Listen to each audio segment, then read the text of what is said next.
দুই একটা প্রবলেম শুনে মানে তাড়িয়ে দিয়েছে ওখান থেকে। থার্ড সার্ভিসের এক্সপিরিয়েন্সটা একটুখানি বাজে ছিল। থার্ড সার্ভিসের বিল এসছে। তো হোয়াট ইজ আপ গাইস, কেমন আছো সবাই? আশা করি সবাই আছো ভালো। সবার একটা ব্র্যান্ড নিউ ফ্রেশ ভিডিওতে তোমাদেরকে জানাই স্বাগতম গাইস। আমার হাতে দেখতে পাচ্ছ একখানা কাগজ রয়েছে। এটা ঠিক কাগজ না, এটা হচ্ছে থার্ড সার্ভিস কস্ট যা আছে, মানে থার্ড সার্ভিসের বিল এটা। তো কয়েকদিন আগে, মানে কয়েকদিন না, মোটামুটি মাস দেড়েক হয়ে গেছে যে আমি থার্ড সার্ভিস কমপ্লিট করেছি আমাদের নোভার। তো গাইস, থার্ড সার্ভিসের আমার কেমন কি এক্সপিরিয়েন্স ছিল, কত টাকা চার্জ লাগলো, সেটা তোমার সাথে আমি শেয়ার করবো। ফার্স্টে যেটা বলছি সেটা হচ্ছে আমার থার্ড সার্ভিসের এক্সপিরিয়েন্সটা একটুখানি বাজে ছিল। তোমাদের থার্ড সার্ভিসের যে বিলটা আছে সেটা তোমাদের দেখিয়ে দিচ্ছি। এই দেখো একবার বিলটা। থার্ড সার্ভিসের বিল এসছে এই যে 2019 টাকা মতো বিল এসছে। তো এটা কিসের চার্জ নিয়েছে সেটা তোমাদেরকে বলবো।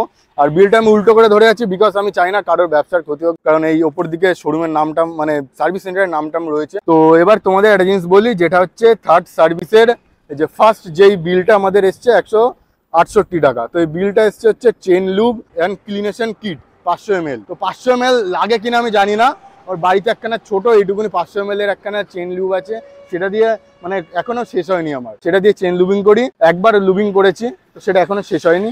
তো কি জন্য যে 500 ml লাগে এটা আমি জানি না সেটা। আর শোরুমে একটাই যেটা হচ্ছে, মানে এটা হয়তো নিয়ম যে তুমি দেখতে পারবা না, তোমার গাড়ির সার্ভিসটা তুমি কাছে গিয়ে দেখতে পারবা না। ওদের একটা সার্ভিস ক্যামেরার একটা ব্যাপার থাকে বললো, তো আমাকে কাছে গিয়ে দেখতে দেয়নি। তো দূরে একটা যেখানে তোমার কাস্টমারদের সিটিং ব্যবস্থা রয়েছে সেখান থেকে আমি দেখছিলাম। আর কোনো ভিডিও করা তো দূরের কথা, কাছে যেতেই দেয়নি। যতবার আমি কাছে গিয়ে বলার চেষ্টা করেছি যে কি কি প্রবলেম আছে, দুই একটা প্রবলেম শুনে মানে তাড়িয়ে দিয়েছে ওখান থেকে। আর সেকেন্ড যে কস্টটা আছে সেটাও তোমাদের দেখিয়ে দিই। এই যে লিকুইড গান সেমি সিস্টেমেটিক, যেটার কস্ট 663 টাকা লেগেছে। এটা হচ্ছে সম্ভবত ইঞ্জিন অয়েল, মানে মোবিল। থার্ড সার্ভিসে যেমনটা জানো গাইজ, মোবিল তো চেঞ্জ করেই। লাস্টে একটা যে জিনিসটা আমার খারাপ লেগেছে সব থেকে, মানে খারাপ না, মানে যে জিনিসটা একটু মানে অতিরিক্ত যেটাকে বলে, সেটা হচ্ছে সার্ভিস কিট 10K 50K।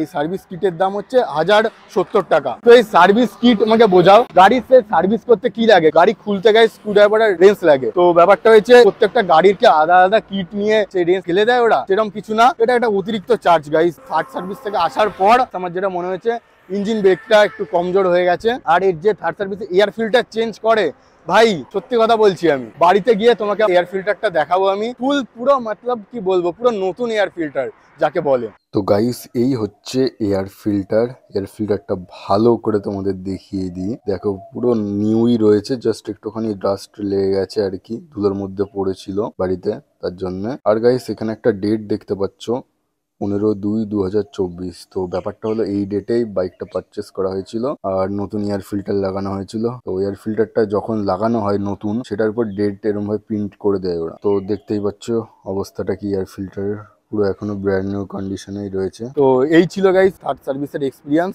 আমার থার্ড সার্ভিসটা একটু বেশি মনে হয়েছে, 2019 টাকা। যারা ভিডিওটা দেখছো তাদের মধ্যে তোমরা কারা রয়্যাল এনফিল্ড ইউজ করো, মিটিওর 350 বা ক্লাসিক 350, তো তোমাদের থার্ড সার্ভিসের এক্সপিরিয়েন্স কি সেটা অবশ্যই কমেন্টে জানিয়ে দিও। তো আমার ছিল এই থার্ড সার্ভিসের এক্সপিরিয়েন্স। তাছাড়া সব ঠিকঠাকই আছে, খালি ওই যে ওই এয়ার ফিল্টারটা পুরো নতুন ছিল, তাও ওটা চেঞ্জ করে দিয়েছে, কিছু বলার নেই ওই বিষয়ে। তো বন্ধুগণ, থার্ড সার্ভিসের ফুল প্রসেসটা একবার তোমাদের সাথে শেয়ার করে দিই। ফার্স্ট অফ অল গাইস, 1 বছরের আগে যদি তোমাদের বাইকের 10,000 কিলোমিটার কমপ্লিট হয়ে যায়, তাহলে তোমার যেটা করতে হবে সেটা হচ্ছে সার্ভিস সেন্টারে কল করে তোমাকে সার্ভিস বুক করতে হবে। অথবা তোমার 1 বছরের মধ্যে যদি 10,000 কিলোমিটার কমপ্লিট না হয় বাইকের, যেমন ধরো আমার 1 বছরের মধ্যে 4,500 কি 5,000 কিলোমিটার মতো কমপ্লিট হয়েছিল, তো আমাকে ঠিক 1 বছর পরে, মানে 1 বছর কমপ্লিট হতে আর 2 থেকে 3 দিন বাকি ছিল, তখনই গাইস সার্ভিস সেন্টার থেকে একটা কল করে দিয়ে বলে আপনার থার্ড সার্ভিসের সময় চলে এসছে, আপনি কি থার্ড সার্ভিস করাতে ইচ্ছুক? আমি বলি yes, oh yeah, of course I am ইচ্ছুক থার্ড সার্ভিস করাতে। তারপরই গাইজ কলের মাধ্যমে আমাদের থার্ড সার্ভিসটা বুক করে দিলাম। দেন যেদিনকে ডেট পড়লো সেই দিন আমি গেলাম। তোমার ইচ্ছা মতো ডেট নিতে পারো, যদি সেই ডেটগুলো ফাঁকা থাকে তাহলে তোমাদের ইচ্ছা মতো ডেট নিতে পারো, আর যদি ফাঁকা না থাকে তাহলে ইচ্ছা মতো ডেট পাবা না। ওদের যে ডেট দেবে সেই ডেটে তোমায় যেতে হবে। আর গাইস, চেষ্টা করবা সার্ভিস সেন্টারে সকাল 9টার আগে গিয়ে পৌঁছানোর। আমাদের এখানে হচ্ছে যেটা রুলস, সেটা হচ্ছে 9টা থেকে 9:30টার মধ্যে সার্ভিস সেন্টার খুলে যায়। তোমাদের ওখানে করার সময় খোলে সেটা কমেন্টে জানিয়ে দিও। তো সেই বুঝে যখন খুলবে তার মোটামুটি আধ ঘন্টা আগে তোমরা গিয়ে লাইনে দাঁড়াবা সার্ভিস সেন্টারে। ভুলেও গাইস একটা কাজ তোমরা করতে যেও না, যেটা হচ্ছে গাইস সার্ভিস বুক না করে কখনো সার্ভিস করতে যেও না সার্ভিস সেন্টারে, তাহলে গাইস কেস খেয়ে যাবা। এখানে আমার মানে একটা কেস খেয়ে যেতাম, কিন্তু ভাগ্যবশত বেঁচে গেছি, বিকজ আমার সার্ভিসটা বুক করা ছিল, তার জন্যই বেঁচে গেছি। আর যদি না বুক করে যেতাম ওই দিন, তাহলে একেবারে কপালে দুঃখ ছিল।